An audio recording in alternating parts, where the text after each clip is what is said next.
এত বেতন বৈষম্য হবে না। সর্বোচ্চ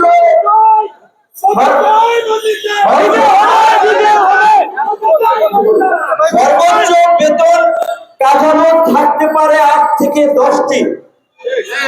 এই শিক্ষকদের, সে প্রাইমারি স্কুলের শিক্ষক হোক, হাই স্কুলের শিক্ষক হোক আর বিশ্ববিদ্যালয়ের শিক্ষক হোক, তার পরিচয় সে শিক্ষক। আগামীর নেতৃত্ব তৈরি করার কারিগর।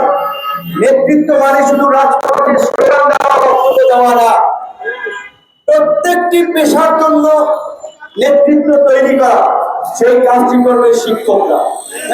শিক্ষকদের যদি সেই ধরনের সুযোগ সুবিধা না থাকে, তাদের বেতন বাড়ানোর জন্য, সুযোগ সুবিধা বাড়ানোর জন্য যদি আন্দোলন করতে হয়, তাহলে দেশ চলবে কিভাবে? আজকের এইখানে শিক্ষক কমিউনিটি তারা একটি সুনির্দিষ্ট দাবিতে এখানে উপস্থিত হয়েছে যে সার্বজনীন বদলির বিষয়, যেটি হচ্ছে শূন্য পদের বিপরীতে বদলি। একটা জায়গায় যদি পদ শূন্য থাকে, ওইখানে তো শূন্য পদ আছে, সুতরাং সেই ক্ষেত্রে কেউ যদি বদলি হয়ে যেতে চায়, এটা তো অন্যায় না, অনেকজন না। এই দাবিটা তো আমার মনে হয় যে কেউ যদি এই যথাযথ কর্তৃপক্ষের আমলে আনে, এটা করে দেওয়া উচিত।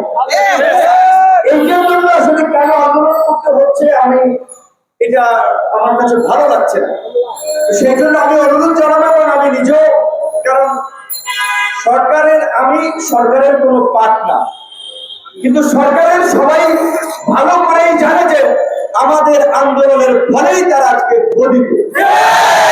আমাদের আন্দোলন, আমাদের ত্যাগ, আমাদের নির্যাতন নিপীড়নের ফলেই তারা আজকে উপদেষ্টা হয়েছেন, সচিব হয়েছেন, তারা দায়িত্ব পালন করছে। আমরা রাজনৈতিক দল, রাজনৈতিক ভাবে নির্বাচিত সরকারে আমরা আসতে চাই। 5 বছর কিংবা সংসদের মেয়াদ 4 বছর হলে 4 বছর, যে কারণে আমরা এই সংক্ষিপ্ত যে অন্তর্বর্তীকালীন সরকার, যে যারা সমাজ গড়ার কারিগর শিক্ষকরা এখানে সমবেত হয়েছে, আমার সাথে গতকালকে তারা এই প্রোগ্রামে কথা বলেছে। আমি এই মুহূর্তে রিপোর্টার্স ইউনিটি থেকে, মুক্তিযোদ্ধাদের একটা প্রোগ্রাম থেকে এসেছি। আমার একটা টেলিভিশন রেকর্ডিং প্রোগ্রাম আছে। তারপরে আমি এখানে এসেছি, প্রথমত এটা একটা শিক্ষকদের প্রোগ্রাম, অবশ্যই শিক্ষকদের প্রাধান্য, শিক্ষকদের মর্যাদা সবার আগে হওয়া উচিত। এটা অত্যন্ত দুঃখজনক যে শিক্ষকরা তাদের একটা বিষয় নিয়ে এখানে বসে আছে, আন্দোলন করা লাগতেছে। বর্তমান শিক্ষা উপদেষ্টা অত্যন্ত সজ্জন ব্যক্তি, আমাদের খুব পছন্দের মানুষ, সহজ সরল মানুষ, সবাই গেলে কথা বলে। তো আমার ধারণা যে আপনাদের এই বিষয়টা সম্পর্কে তিনি অবগত থাকলে অবশ্যই তিনি করে দেবেন, কারণ তিনি একজন শিক্ষাবান্ধব মানুষ এবং ব্যক্তিগতভাবে তাকে আমি খুব ভালোভাবে চিনি, গুণী মানুষ। কিন্তু সরকারি কাজের ক্ষেত্রে আসলে অনেক ধরনের আবার আমলাতান্ত্রিক জটিলতাও থাকে, এটাও একটা সত্য বাংলাদেশের পরিস্থিতিতে। কাজে এই যে দীর্ঘদিনের যে আমলাতান্ত্রিক জটিলতা এবং আমাদের মানসিকতা, এটা আসলে রাতারাতি পরিবর্তন আমার হবে না।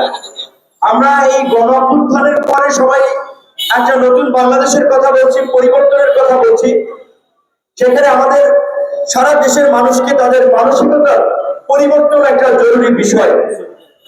আজকে শিক্ষকদের, যেটা আমরা অনেকদিন ধরে গণ অধিকার পরিষদের রাজনৈতিক অবস্থান থেকে এবং আমার ব্যক্তিগত উপলব্ধির জায়গা থেকেও আমরা বারবার বলছি, শিক্ষকদের সহ সরকারি চাকরিতে যে একটা ব্যাপক বেতন বৈষম্য এবং সুযোগ সুবিধার যে বৈষম্য, এটা দূর করা দরকার।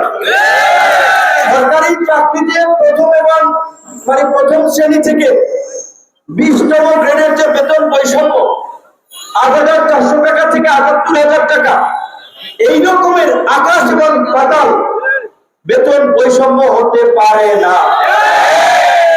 প্রথমত এটা আমাদের একটা পরিষ্কার দাবি, এই বেতন কাঠামো রিভিউ করে, পর্যালোচনা করে নবম পে স্কেল সবার জন্য নিশ্চিত করতে হবে এবং এত বেতন